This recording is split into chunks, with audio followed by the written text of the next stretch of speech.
You owe me. I couldn't believe my eyes, and I had to look again, and more closely to be sure. Without a doubt, it was Marcia, and the man next to her with his hand up her skirt was not her husband. Carefully taking out my cell phone, I took a picture of both of them, clearly showing where his hand was. A minute later, I got a shot of both of them leaning into each other and kissing. I took another picture of her hand resting on his leg, straddling it. Then I put my phone away and just sat there and watched. After 15 minutes, they got up and got ready to leave, and that's when Marcia saw me. I saw the blood rush from her face. The man said something, then took her hand and led her away. I noticed her look back at me nervously, and then they were gone. I wondered how likely I was to catch Marcia fooling around with Bill. I was in a part of town I rarely visited, in a restaurant I'd never been to, and this was in the evening when I could usually be found bowling 3 kilometers away. I had spent the day with a client from out of town and had to drive him to the airport after lunch. At the last minute, he decided to call the airline and reschedule his flight. He had a friend he hadn't seen in years who lived on the other side of town. Eventually, they stopped playing phone spotting, made a connection, and my client was invited to lunch. He asked me if I would mind taking him to a friend's house.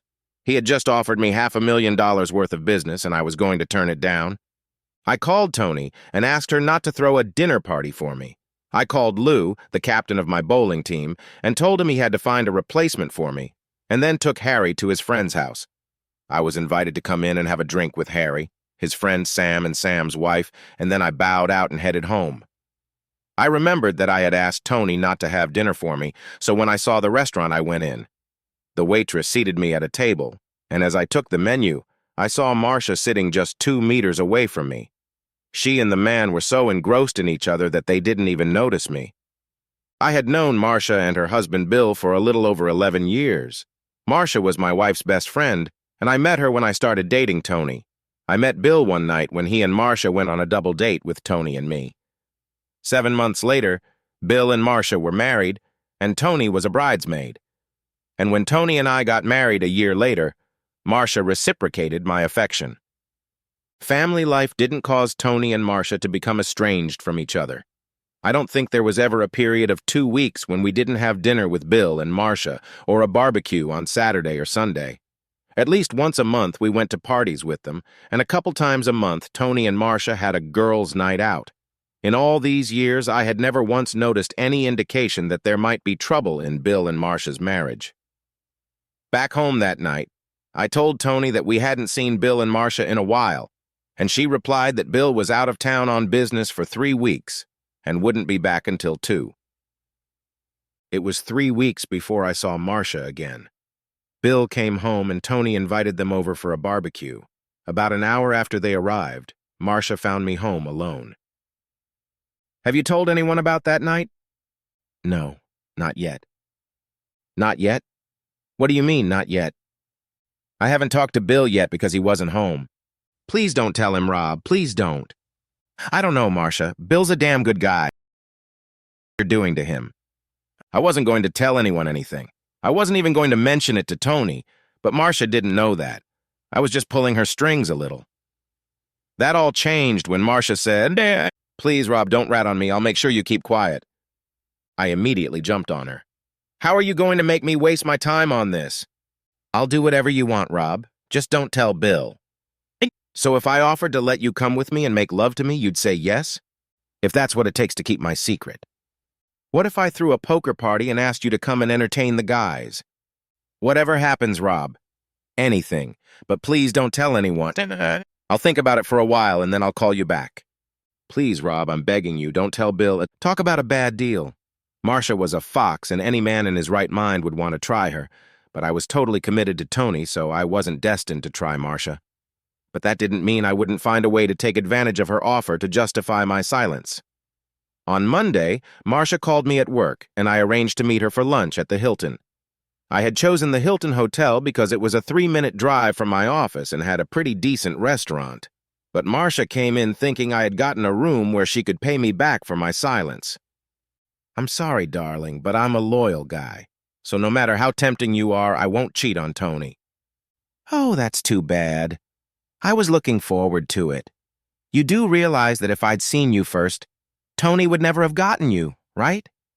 No, I didn't even know you were interested, but it worked out for the best. Oh? If you'd seen me first, you'd have cheated on me instead of Bill, and then we'd have gotten to where we are here. I've decided to keep my mouth shut, but I'll take you up on your offer for what it's worth. I don't know what it will be or when it will be, but you owe me. I keep my promises, Rob. Yes, I thought. Just like when you promised Bill to love, honor, and be faithful only to him. A few years passed and life became stressful. I had problems at work that needed to be resolved and some personal problems. Tony and I were having problems and I didn't understand what was wrong, but for some reason it seemed like we were disconnected. We weren't fighting or arguing. We were still making love 2 or 3 times a week, but something was missing. Something was a little off. With all this going on, I had almost forgotten that Marcia owed me, and then one day Harv King came into my office and said, "We've got a problem, Rob." "What's the problem?" "The girl we invited to Tim's bachelor party just called and canceled. She broke her leg skiing and I couldn't find a replacement. I told Harv I would see what I could do and get back to him. I made a few calls that went nowhere and then I remembered Marcia and called her. "It's time, honey. I'm calling to ask you a favor. Would you mind meeting me for lunch?"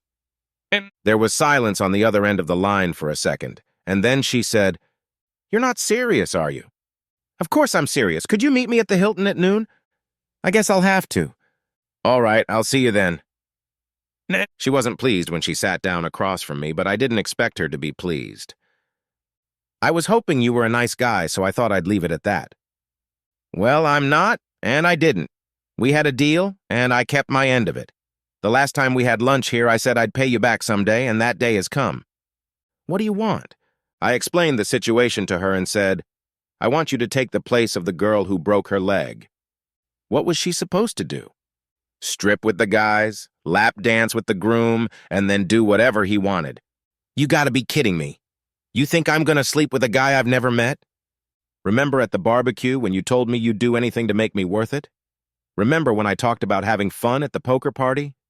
You said, "Whatever happens, Rob, just don't tell Bill." You agreed to everything then, and now you're going to whine about one potential suitor? Are you really gonna make me do this? A deal's a deal, Marcia. I saw something change in her eyes, and then she said, "Just with one guy, right? I don't have to do the others?" "They'll probably want to, but no, you don't have to do them." Would the girl who was supposed to be there have agreed to that? After all, that's more than likely how she makes her money. Hey, making money. How does she do it? She gets $500 for stripping, lap dances, and whatever else she does for the groom. Other parties I've been to, the girl usually gets less. How many are there gonna be? 8 or 9. So I get $500 for the groom and up to $200 for each of the others? I could make more than $2,000 on this deal if you didn't expect me to be released, right? I told you, Marcia. I'm not cheating on Tony. I'll be there, but I won't be involved. It's not like I have a choice, all right? Name the time and place. I'll be with the groom, but I'm not sure about the rest. I'll have to think about it. On my way back from lunch, I stopped by Harry's office and told him I had taken care of the girl for the bachelor party. That night of the bachelor party, Marcia showed up at Harry's apartment looking like $1 million. I thought, and not for the first time, that it was a shame, since I had been programmed from birth to be a faithful husband. Marcia surprised me by kissing me on the cheek and then said, "I decided to live out one of my favorite fantasies. I've always loved the idea of being a call girl, so I'm going to make love to anyone who wants me tonight. I'm a little doubtful I'll have time to do it with all 8 or 9 of them, so someone will come to my rescue later. Don't worry, love. She's stunningly beautiful and won't disappoint the guys. Come on, let's get the party started." A chair was placed in the middle of the room, and Tim was brought over to it. The music played, and Marcia swayed and stood in front of Tim. All eyes were on her fantastic heart-shaped ass. "Do you want this?" she asked, reaching for his belt with her hands. "Here comes my assistant. Someone let her in." I saw Jason heading for the door and headed for the bathroom. The bathroom door was about to close when I heard a faint voice. "What can I take?" I smiled, thinking that at least Marcia had found a player to come to her rescue. I heard Marcia say, she was smiling, not because she was happy to see me, but because she was pleased with herself for what she had done to me. When it hit me, she was grinning from ear to ear. Her helper was my wife, Tony. I stood dumbfounded as I watched this scene. Why, Marcia? Why did you do this? You just couldn't be a nice guy. I don't like being forced into anything, but you just had to push me into it so I could get back at you. You didn't tell her I'd be here? No. Tony was already looking for a way to get away from you, so I just helped her. I hope you're happy knowing you'll be divorced very soon. Be serious, Rob. It's been 3 years and you still haven't said a word to Bill. He won't believe you now. Maybe he would have then, but not now. It's my word against yours, and he loves me. But it's not just my word against yours, Marcia. I pulled out my cell phone, pressed the appropriate buttons, and took a couple of quick shots of her riding Jason, then showed her the pictures from 3 years ago that I never deleted. I saw her go pale.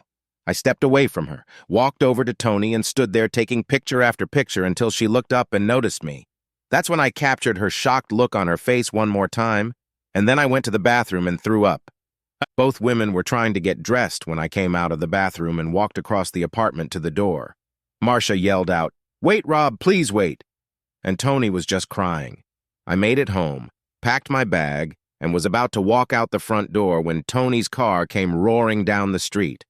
She pulled into the driveway, jumped out of the car, and leaving it running, ran to me. "What are you doing? Where are you going? Don't leave me, Rob. We need to talk." I walked past her without a word, got in the car, and went to find a motel room. The next week, Harry told me that as soon as I got out, Tony lashed out at Marcia for bringing her to a party where Marcia knew I would be, and it was the first time either of them had ever found out that Tony was my wife. From what I understand, the two of them haven't spoken to each other since. Marcia lied, and pictures don't lie, and Bill kicked her out. The divorce was hard.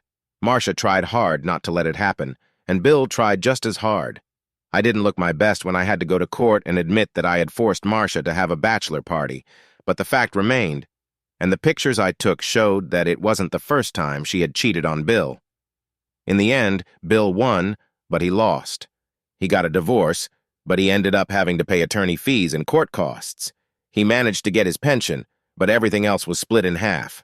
I don't know where my divorce will end up. I didn't bother to hire an attorney and file the paperwork, and as far as I know, Tony didn't bother either. I haven't sued because I don't care. Why pay attorneys and court fees if you don't need to? If Tony wants to hire a lawyer, she can go for it, but I'm sure she won't have anything to resort to. The morning after the party, I canceled all the credit cards, cleaned out the accounts and the safety deposit box. I know a judge can order me to pay the money back, but ordering me to and making me do it are two different things. If I'm willing to go to jail on contempt charges but not give Tony a dime, they can't do anything to me. I paid off my retirement fund and paid a 10% fine, but I figured it was cheaper than if Tony got half of that money in the divorce. The only thing of value is the house, and I stopped making payments on it. Tony doesn't make enough to pay the bills, so eventually it will be foreclosed on. Tony called me 3 or 4 times a day, but it took 3 weeks before I returned her call, and even then I only told her to stop bothering me and hung up. I got several calls from her parents who wanted to know why I had abandoned her and wasn't talking to her. Eventually, after I caught her at a party, I told them I had nothing to talk to her about, and they stopped calling. My sister called and said she talked to Tony. She loves you, Rob, and knows you can make things work if you just sit down and talk to her. I told my sister to stay out of my personal business if she didn't want me to hang up on her. As soon as I broke up with Tony, rumors of Tony and Marcia's bachelorette parties began to reach me. It seemed that my wife had become as much of a cheater as Marcia. This explained the unbalanced feeling I had when it came to Tony. The only question I really had was regarding Marcia's statement made at the party. Tony is looking for a way to get away from you, and I just helped him do it. The only way to get an answer to that question is to talk to Tony, and I don't want to know the answer bad enough to do that. Maybe that will happen in 10 years or so, but not now. The end.